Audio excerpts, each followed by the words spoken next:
హిందూ సాంప్రదాయంలో ఒక్కో రోజు ఒక్కొక్క దేవుణ్ణి పూజిస్తూ ఉంటాం. అలా పూజించడం వలన ఆయా దైవాలు ఆనందించి మనల్ని అనుగ్రహిస్తారని ఒక నమ్మకం. వారంలో చివరి రోజైన శనివారం అంటే వెంకటేశ్వరుడికి చాలా ఇష్టం.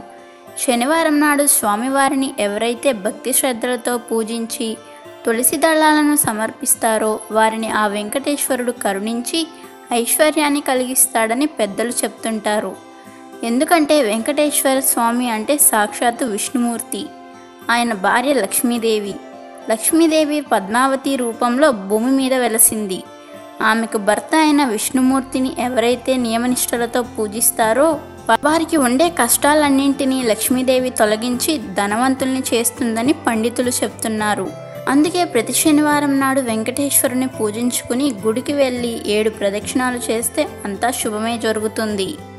రావి చెట్టును విష్ణు స్వరూపంగా భావిస్తారు. అందుకే ప్రతి శనివారం నాడు రావి చెట్టు దగ్గరకు వెళ్ళి రాగి చెంబుతో నీటిని పోయడం వలన సిరి సంపదలు ఇంట్లోకి వస్తాయని పురాణాలు చెప్తున్నాయి.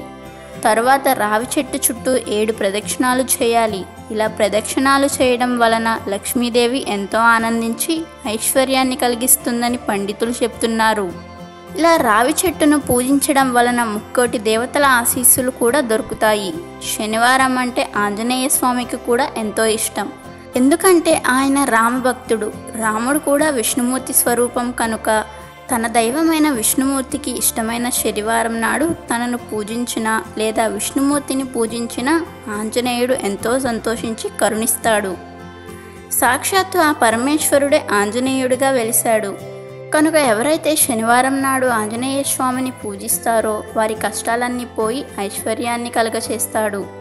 అలాగే శనివారం నాడు శివుని పూజిస్తే అప్పుల బాధలు, ఆర్థిక సమస్యలు, అనారోగ్య సమస్యలు, శనిగ్రహం దోషాలు అన్నీ తొలగిపోతాయి. ప్రతి ఇంట్లో తులసి మొక్క ఉంటుంది కదా. శనివారం నాడు తులసి కోట చుట్టూ ప్రదక్షిణాలు చేస్తే ఆ స్త్రీలకు చక్కని సంతానం కలుగుతుందని పండితులు చెప్తున్నారు. కనుక శనివారం నాడు ఈ విధంగా పూజించుకుని మంచి ఫలితాలను పొందండి.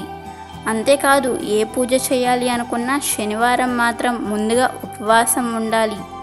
ఉపవాసం ఉండి ఇప్పుడు చెప్పిన విధంగా భక్తి శ్రద్ధలతో స్వామివారిని పూజించుకుని కుటుంబంతో సంతోషంగా జీవించండి.